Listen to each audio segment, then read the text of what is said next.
Hello YouTube, it is 1:24, Tuesday, January 4th, 2022. So I said I had more going on that I wanted to talk about, and I do. Just kind of got sidetracked talking about the IKEA handyman cart.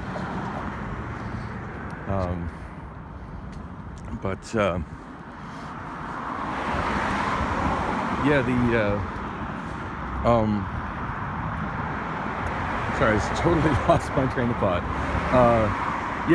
So far what's happened today. Oh, by the way, I'm kind of excited. I am now I have now completed successfully my first sale on OfferUp, and that was overall a super pleasant experience.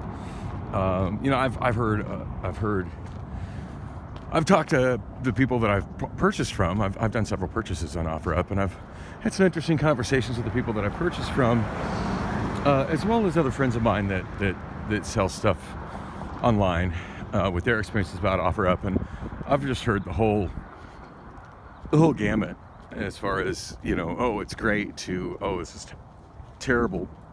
But I think the one thing I've most heard negative about selling on OfferUp, and it's pretty much all been for people who sell electronics goods, either stereo components, car stereo components, or my friend that mostly sells refurbished cell phones, said that a lot of people will be super cheap on there. We'll just try and haggle, and it's one thing to ask for a few bucks off of something. If somebody's asking, say, $120 for something, it's certainly reasonable to say, hey, would you take 100? But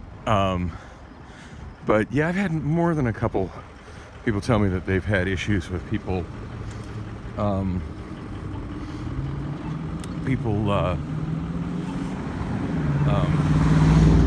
I got another person blocking a crosswalk. Awesome. See, there's a line, and there's a line. You're not supposed to stop your car between those lines. This is a public service announcement. Anyway, yeah, they said that they've had something up for a price, and then somebody will ask for it.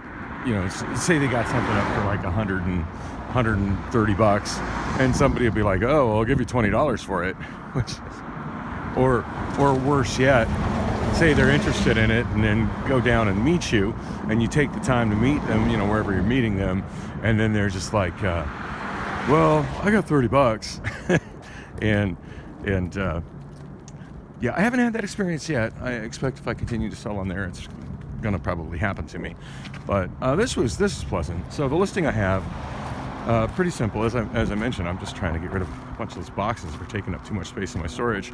So to be honest, like my bigger goal is just getting those boxes out of there, and not just throwing them in a recycle bin or a trash can, but actually helping out people that need the boxes. And I'm a big believer in one of the best things we can do to make the world a cleaner and better place is to reduce, reuse, and recycle. And mind you, reuse is before recycle for a reason. When you're throwing stuff in a recycling bin, assuming it actually does get recycled, and that's a big assumption these days. I won't even go off on that tangent. There's plenty of great videos on the subject on YouTube. If you're interested, find one.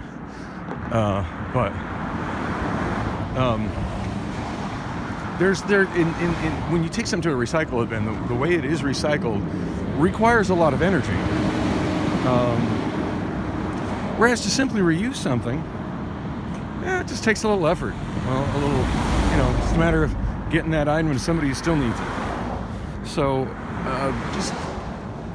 it's just kind of where I'm at mentally, and it just means a little something to me to know those boxes are going to help somebody. The woman I sold her to was absolute sweetheart, and she lives nearby. She's in the process of moving, and so it's just, she seemed so appreciative and thankful. I'm happy that those boxes are going to go to good use, and hopefully she does, something similar with them if they're still in good shape after she's done with them, moving or whatever, or storing her stuff. Anyway, so I'm not really trying to make, there's not a whole lot of money involved. The way I've got my listing written is that I said that basically I'm like, I said I'm asking 25 cents a piece, but negotiable.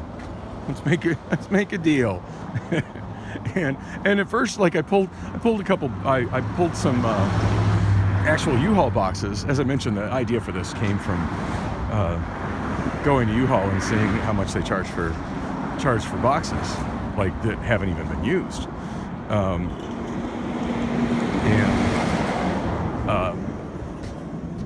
And looking at that, anyway, I have some of those exact boxes. I think I gave her 4 of them that were used once. When I moved from Tempe to Arcadia, the place I was moving from was so eager to get me out of their building, and I think I've told that story on my vlog. Ding if I can remember which one, but I was the last tenant in that building by a long shot. Super long story short on that, when the new owners bought the building, hoping to renovate it and drastically increase the rent as luxury apartments, they wanted everybody out so they could completely gut the building, renovated it. And I mean, they took it down to pretty much everything. They took it down to the cast cement in the cinder block. Everything else got removed and replaced.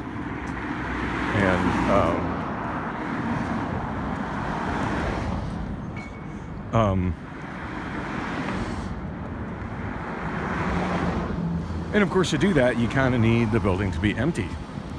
Come to find out, the majority of my neighbors were living on we're just renting month to month. So as tenants, they didn't really have any right to stay there after the end of the next month.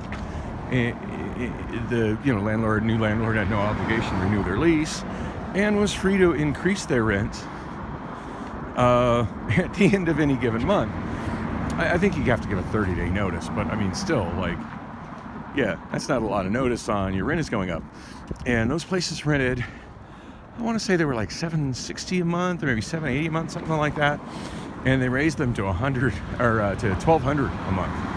And mind you, this was 6 years ago. Before 6 years ago, when $1,200 a month was an extremely high rent place.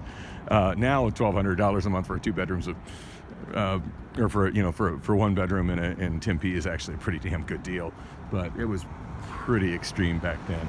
And I mean, still, think about the percent increase. You're going from, $780 to $1,200. Like that's a jump. And pretty much everybody that was living there was like, oh hell no.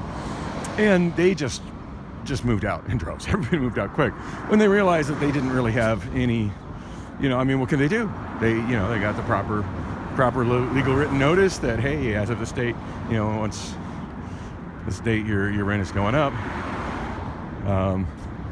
So basically your next month rent will be what your next month rent is, but then after that, boom, if you're staying here, this is what you're paying. And the new property owners, well, I wasn't going to go on this whole story, and I'm going on this whole story. The new property owners, they found out that it wasn't really, they found out that I was on a full year lease, and they couldn't do anything about it. And the real kicker is that right before the property changed hands, I had actually signed another year lease, but I couldn't find my copy of it.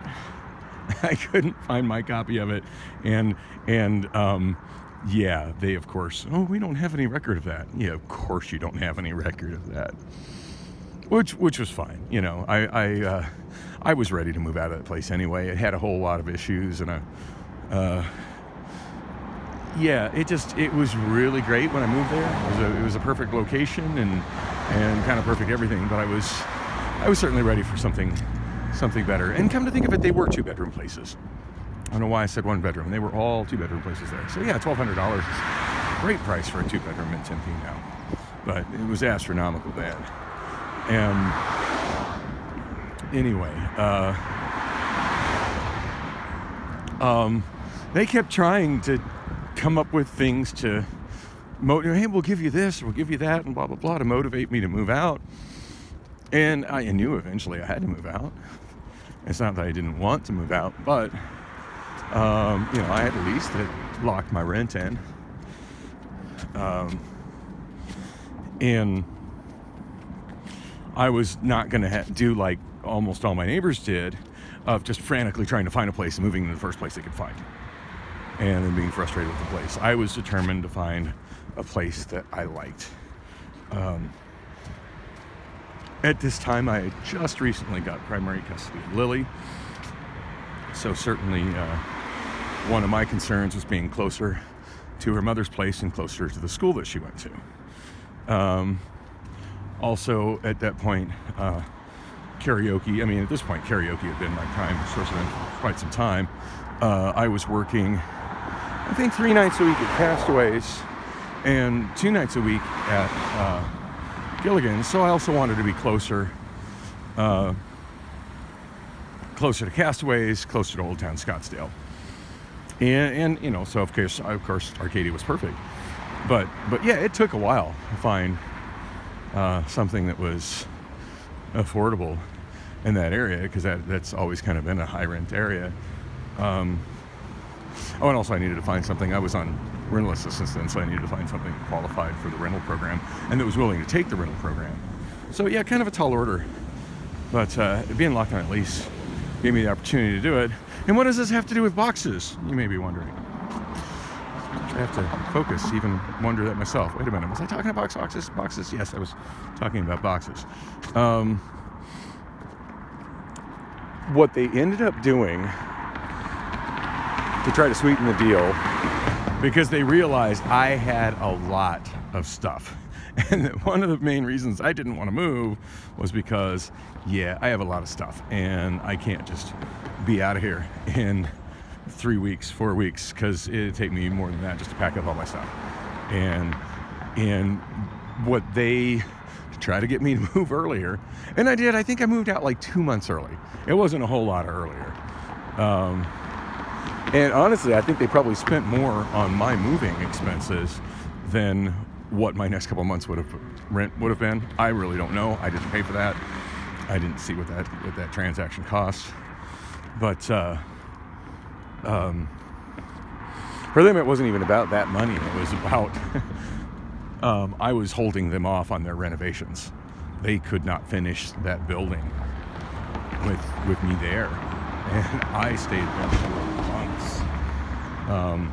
It's kind of spooky living in a building that all the other units were not only empty, but many of them no longer had windows. and it had a crew coming in the daytime and ripping out on the floors and ripping out all the plumbing and stuff, and it was just that was odd, to say the least. And it almost felt like I was squatting, except I was still in my apartment. It was still the same on the inside. Anyway, when they provided moving, they also provided, now granted, I used a lot of my own boxes, but they provided as many boxes as I needed. They're like, do you need more boxes? Do you need more boxes? And they kept giving me these brand new U-Haul boxes.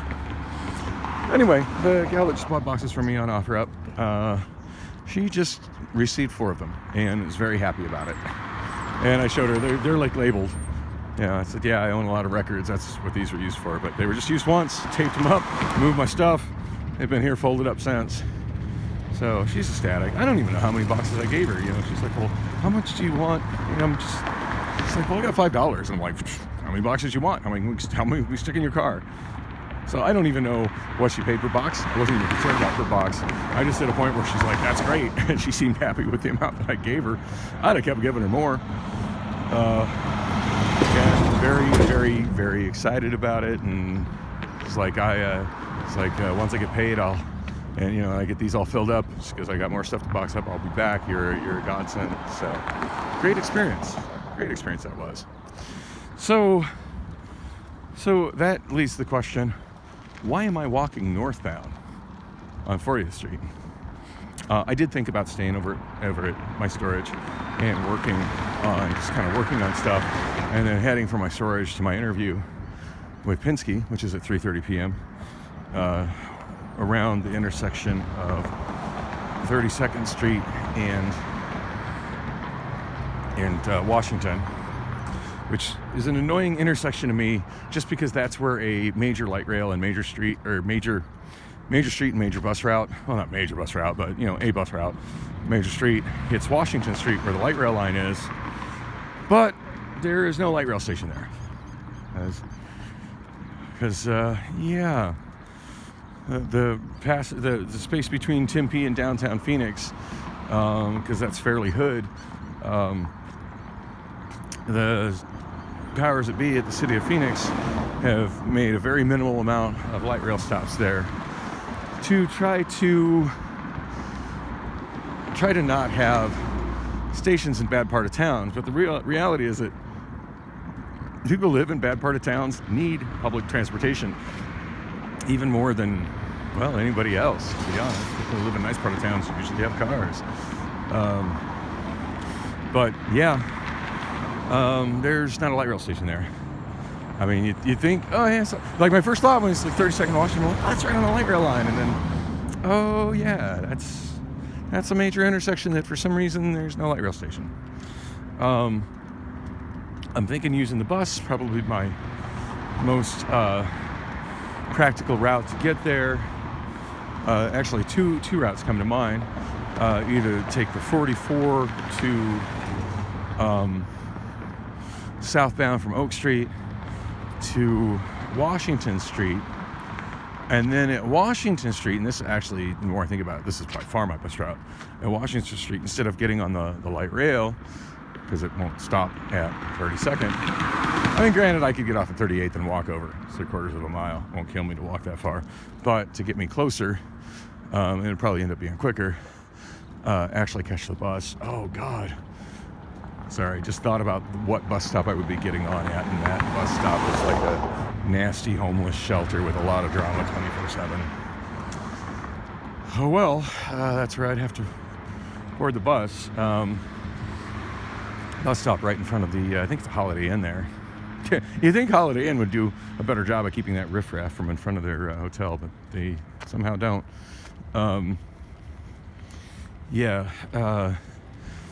From there, I can either catch the Route 32 or the Route 1.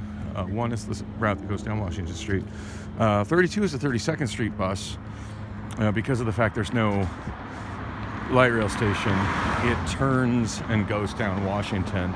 That way it can connect to light rail over at 38th Street, which I did that transfer. I want to say I did it on New Year's Day. It's awkward. It feels weird going 3/4 of a mile in one direction just to hop on a train and go 3/4 of a mile on the exact same road in the opposite direction, but that's how it's set up. And then and this is another one of those things that's always been a head scratcher for me as far as why they schedule it this way, why they route it this way. But the 32nd Street bus, the Route 32, at 44th Street goes south. If you're heading southbound on it, it goes south on 32nd Street, east on Washington Street, then south on 44th Street. The Route 44 only goes one block south on 44th Street from Washington, and then turns down, I believe it's Monroe, to go into the SkyTrain station. Don't get me wrong, I love the fact that it services the SkyTrain station. I personally wish every bus that went through that area terminated or took a little pit stop at the SkyTrain station. That would be great, but it's clear that that's a nice station they don't want bus people at, which is sad, because that would make for some great connectivity for people on the bus to get onto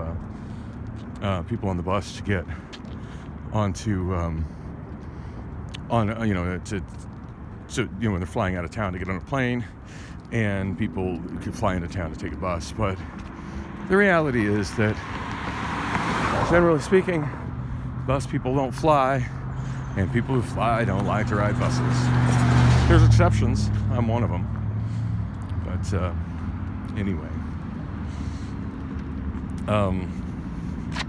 And my last plane to bus experience was awesome. It really was. When I flew back from Portland and got on the SkyTrain in Terminal 3, got off the SkyTrain, walked out the terminal, got on the 44, which happens to be the only bus that goes into the SkyTrain station, and that took me home. So it was, I couldn't ask for better, but I'm lucky that I just happen to live off 44th Street. Anybody else has got most likely it's not terrible. I mean, take the people mover across and get on the light rail and take that to a bus. But it sure would be nice that the bus in the area if you could just directly get on them from the airport. Anyway, the 44 does not continue southbound on 44th Street. It's the 32 that continues southbound on 44th Street. And then I think I'm going this way.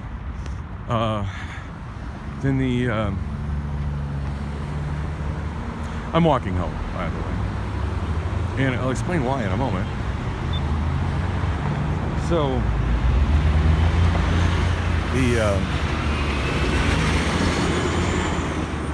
the 32 goes south on 44th Street, and 44th Street just goes.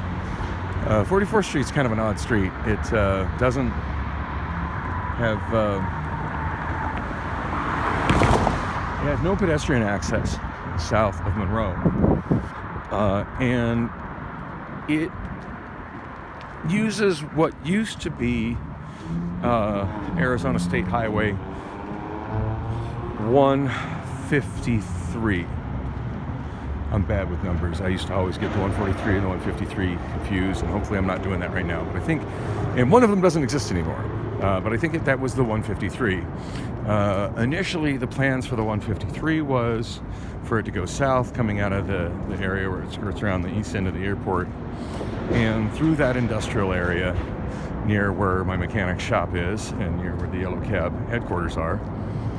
In fact, the Yellow Cab headquarters would probably have to be destroyed to continue this freeway if it ever got finished, which of course now it will never will, since that's no longer even an ADOT road.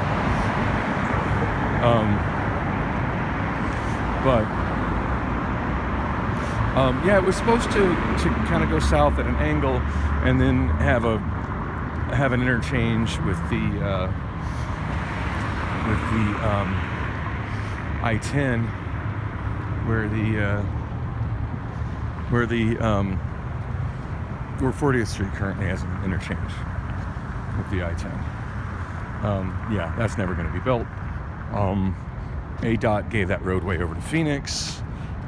Phoenix kind of split it up from the freeway that it was into what was the southbound lanes of the freeway. That's where the SkyTrain got put, and what was the northbound lanes of the freeway is now 44th Street. Still, there's no pedestrian access on it, which sucks for me as a pedestrian. Also can't ride a scooter on it or ride a bike on it. So even though it's not a freeway, it has, for a pedestrian or somebody that uses other modes of transportation than a vehicle, it has the same restrictions as a freeway. But it's a Phoenix Street. It's 44th Street. It ends directly opposite the Yellow Cab, also known as the AAA Cab, even though they don't really run that brand anymore. But it was the AAA Cab cage long before they acquired Yellow Cab. Anyway, that's where it ends. The Route 32 goes down that, and then, which of course there's no stops since there's no pedestrian access there. And then from there it goes, I'll walk this way. It goes, oh man, the bad idea bear in my head just said I should go to Wander Inn and grab a beer. No, I really shouldn't. I will not make my job interview if that happens. And the last thing I need to do is have beer on my breath at a job interview. That's never a good sign. Oh God, I want to go there though because I'm just a couple blocks away. All right, moving on. Stay with me. Oh man, this is a sketchy neighborhood, by the way. A very interesting sexual encounter in this sketchy neighborhood many years ago. Can't recall if I ever told that story on my vlog or not, but now it's not the time. Anyway, Route 32. It goes. Some of these buildings have actually given them a nice facelift. Doesn't change the fact this is a sketchy as hell neighborhood. And the new neighborhood that's getting ready to go in, they have just put a big old wall to make sure that it is separated from this, even though you can see by the sidewalks the original plan. In fact, I think there used to be townhouses just like these that are on the north side. If memory serves, they used to be on the south side as well before they all got bulldozed to make way for the loop 202 freeway. Loop 202 freeway, I believe that went in oh gosh, late 90s, late 1990s. Whereas these, I'm pretty sure these go back to the late 1960s. Sorry, always kind of get distracted by the world around me. So yeah, Route 32 that goes south. No stops until you get on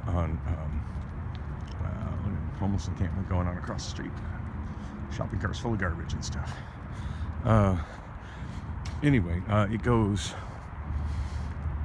eastbound on Washington Street to 40th Street, and it goes southbound on 40th Street, I believe, all the way to, and I've never gone farther than maybe a half mile south of to the Amazon headquarters. It's over there, about a quarter mile south-ish, one stop south of University Drive. But it does go further south than that. It goes all the way, pretty sure, to Baseline. 40th Street doesn't really, in fact, 40th Street, more as I think about it, 40th Street definitely ends at Baseline. I'm not quite sure where I think the bus route just connects to the route.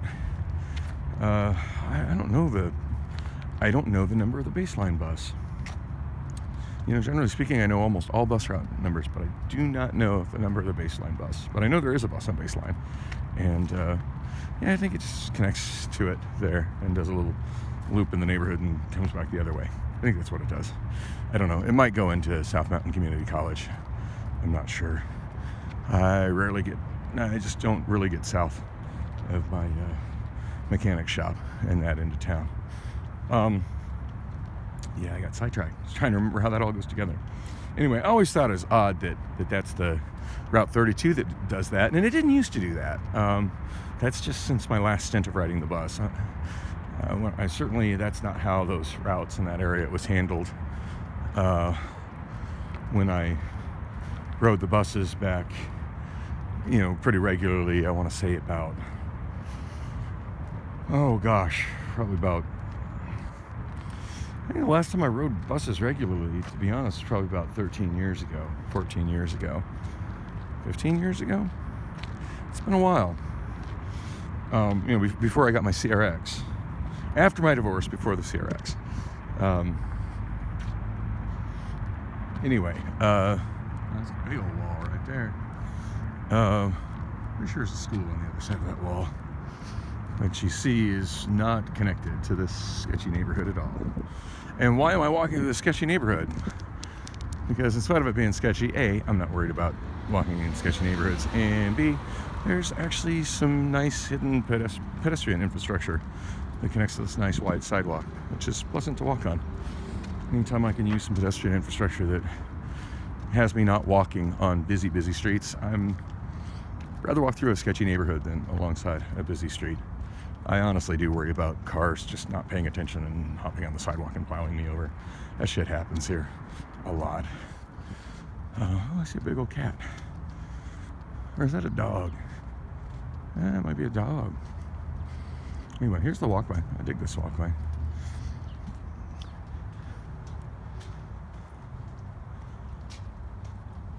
That's a dog taking a shortcut under the fence. Who knows what's up? Wonder if its owners know that it goes out through that hole in the fence.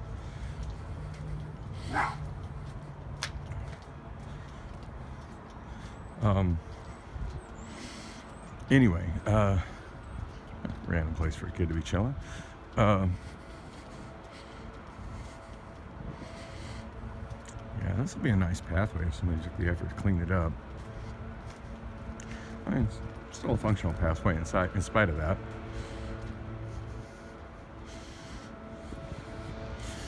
This apartment complex here, also a little on the shady side, but interestingly enough, has you can see it from the street.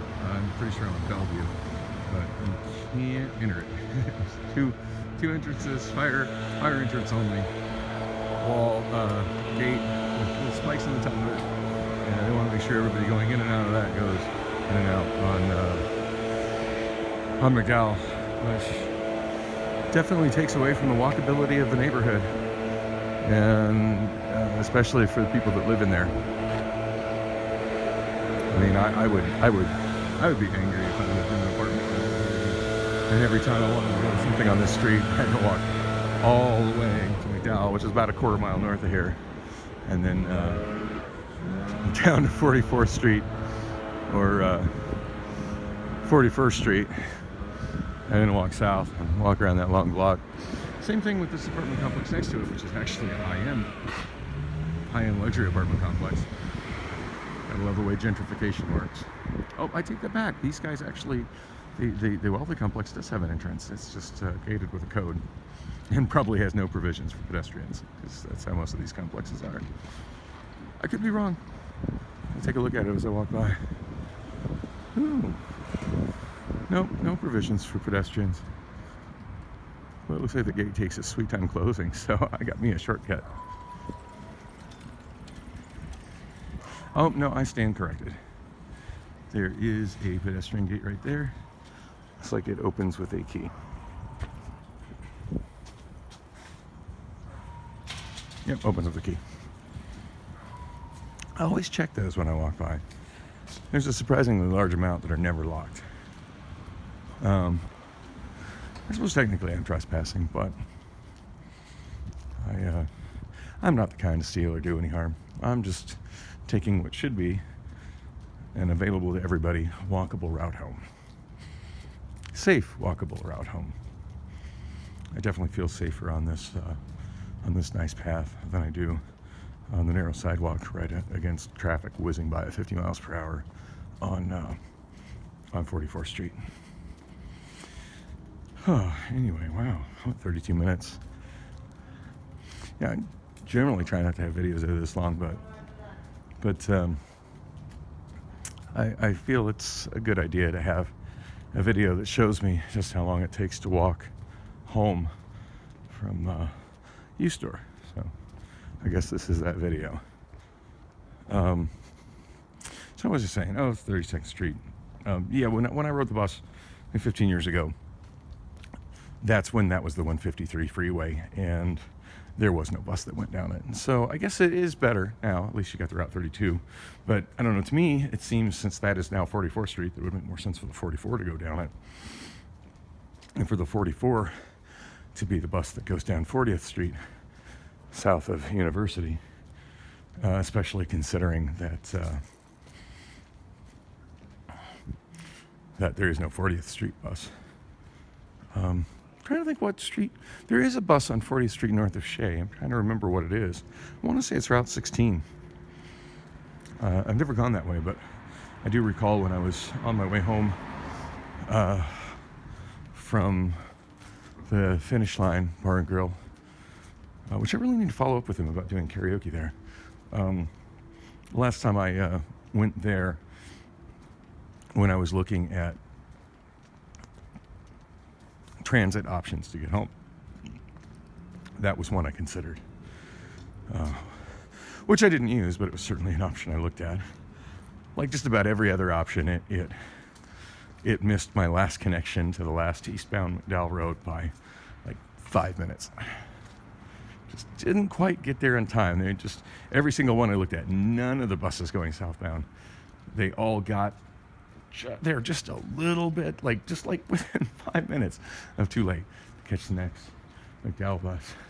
Which makes you wonder why they don't just, instead of having the McDowell bus that normally runs every 30 minutes, why don't they have that last bus run 45 minutes later? Instead of 30 minutes later, have it go 45 minutes later. That way everybody coming southbound that needs to go eastbound can make their transfer and not be stranded. But yeah, public transit in Phoenix at night is all about being stranded and hanging out at bus stops with homeless people until 4 or 5 in the morning. And maybe getting a chance to try blues. Yeah, had my chance, didn't do it. I don't find fentanyl appealing at all. Throwing that out there. For a friend, received $200. Now, I expect that gate I could have exited. That pedestrian gate, I think I could have exited without a key. I got a little dog park here. That's a nice amenity. So what I just walked through, that's the residences at 4225.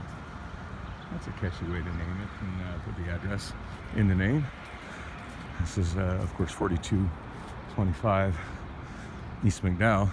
It's kind of funny how there's a complex that is so luxurious right here, and like the next apartment complex over is just kind of the epitome of sketchy apartment complex. And then the next thing over is a trailer park that makes the sketchy apartment complex look not all that sketchy. Yeah, I did see I could walk through that. I did not want to walk through that. I can't believe I actually got lucky enough to not have to wait and not have to dodge cars with this unmarked crosswalk. I'm now on 43rd Street, headed north. And I feel like I've done this on video at least once. In fact, I think the last time I walked home from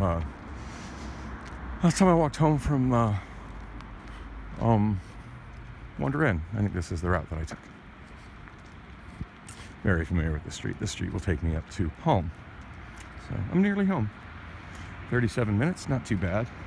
Oh, and I keep saying I'm going to explain why the hell I'm walking. So, yeah, I was on my way to meet, carrying a laser displayer, and on my way to meet, wow,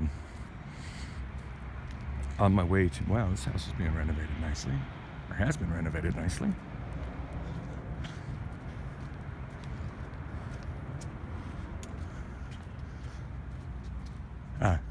It's a Safe Light truck. Somebody getting their windshield replaced. My daughter Allison worked for Safe Light for a while. She said she hated it. And she also said she got her windshield replaced recently, and she went with Safe Light. Go figure. I hope she figured out a way to get an employee discount. Anyway, where was I? Oh yeah, going north. Oh, these are brand new sidewalks, by the way. I can see right on the stamp, 2021. Yeah, this is a street that didn't have sidewalks in it. Just recently put sidewalks on it. So this is something I would sure like to see a lot more of in Phoenix, as there are way too many streets in this neighborhood that just, as you can see, the curb is visibly older than the sidewalk.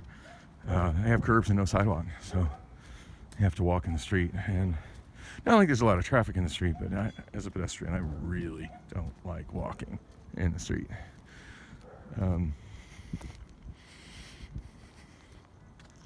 Slow children at play. That's a mean thing to call the children in this neighborhood. They're not slow, they're just special. Wow, that guy's got one of those little free library boxes. It's even had a little, wish I'd have got it, looked at it, aimed the camera in a little quicker. It even had like a little placard on it for freelibrary.org. That's neat. Remember to drop some of my extra boxes there. Oh, I didn't mention that. So yesterday, one of the videos, I by the way, I'm just using auto-generated thumbnails for all of these videos. So whatever the YouTube algorithm seems to think is the best image ends up being the thumbnail, which most of the time, if I was to pick a still frame for my video, it wouldn't be the one they picked. But I do like the one they picked for the one where I was walking from home to Chase Bank yesterday. Yeah, I found a paperback book. It's a kind of a I read the summary on the cover. I forget the name of it, but it's like a murder mystery thriller with some a serial killer and some freaky occult stuff thrown in. It looks like it'll be a great read. It has no resale value. It's in kind of rough shape, but it's still together. So it's no secret I've been to jail more than a couple of times, and one of my hustles every time I'm in jail is I always end up becoming the pod librarian. I can't even imagine what it's like to be in jail and not be literate enough to know how to read, because when I'm incarcerated, reading is just the great escape. And to be honest, it's the only time I really do a lot of reading, other than articles on the web or reference materials. But as far as like just reading for pleasure, boy, when I'm in jail, I read a lot, and I hoard up the books and hang on to the books, and I always kind of end up being in the jailhouse librarian and have a whole bunch more. Like there's always there's usually a limit of how many books you can have on you. And I've had my cell tossed before and had every book, hey, you're only allowed to have that many books. Which ones are you keeping? But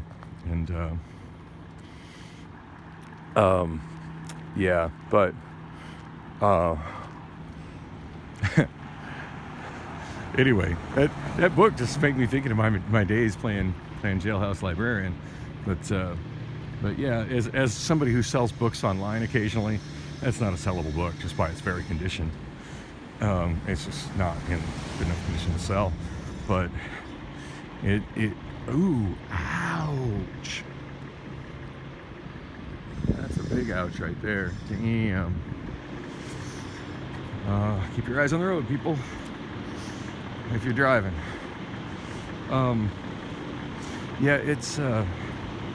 It's in a condition that would definitely be a treasured jailhouse book, though. I mean, the spine's intact. All the pages seem to be there. They're not torn. Yeah, it's a good quality jailhouse book, and it looks like something that a lot of people in jail would enjoy reading, because it's definitely a thriller, and I mean it sounds like it's going to be a pretty freaky book. At some point, I need to sit down and make the time to read it, because it's something I, honest to God, haven't done since I've been in jail, and anyway, a fun diversion.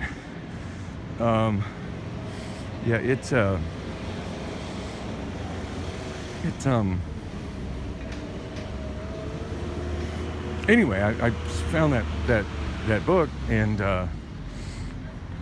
as I picked it up, I kind of held it in front of the frame of my camera, and it got picked as the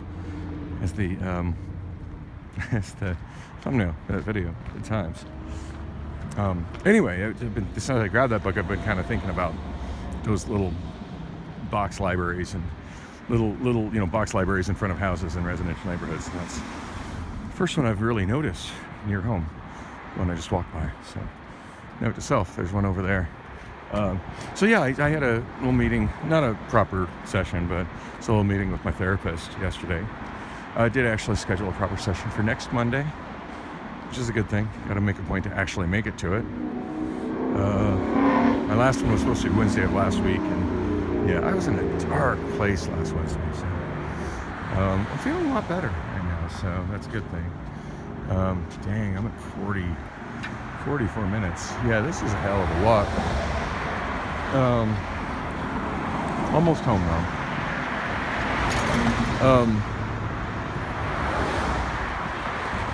Second step of a break.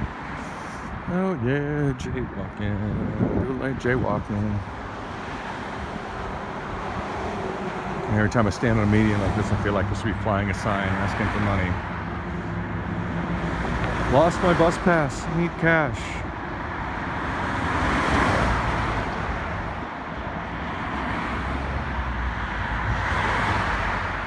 That saved me a little bit of time. Got me halfway across the road. Or as a lot of people would call this, a strode. Yeah, 3 lanes northbound, 3 lanes southbound, left turn lanes and a median. That definitely means and people driving at 45 to 50 miles per hour. It definitely meets the qualifications of a strode. Which is why I took the route that I did, because I really don't like walking alongside that road if I don't have to. Much rather walk on residential streets like this, like Palm Lane, with nice wide sidewalks. Even the stretch that I just walked that didn't have a sidewalk wasn't bad. And the only reason I went across, I noticed there was a large group of people coming directly at me. Didn't want to be too weird invading their space with a camera. Are you filming me? No, I'm filming. You're just inconsequential background scenery, dude.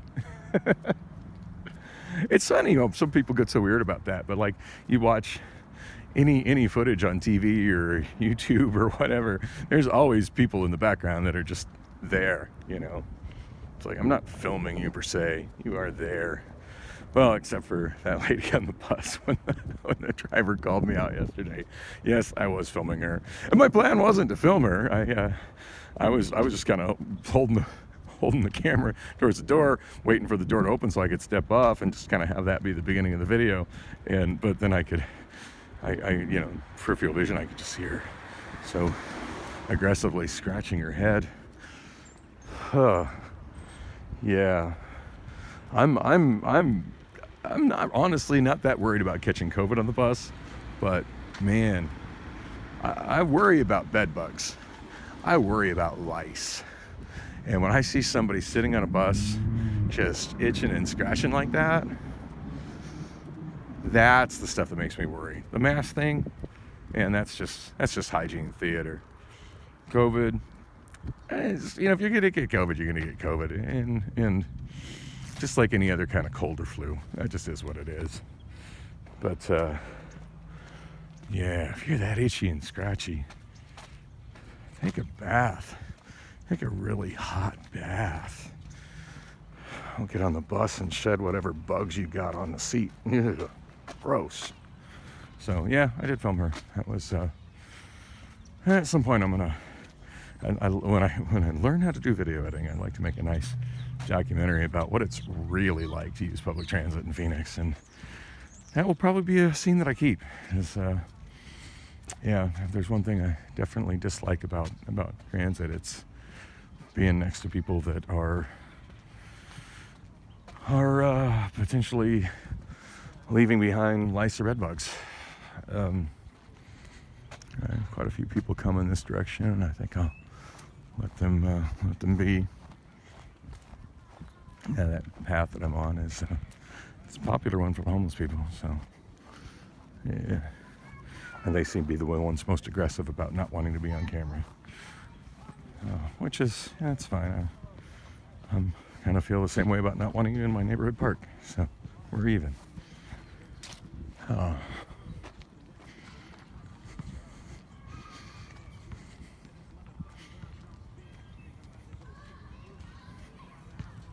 right, guys playing basketball, playing some explicit hip hop. That's always a good thing to hear. Don't get me wrong, I enjoy explicit hip hop, but yeah. Definitely not the thing that I want playing when I had my kid here and she was like 4 years old. Daddy, what's a motherfucking hoe? Oh, let's not talk about your mom that way. Anyway, so I'm almost home. Dang, 48 minutes. Just shy of an hour walk. That took longer than I anticipated.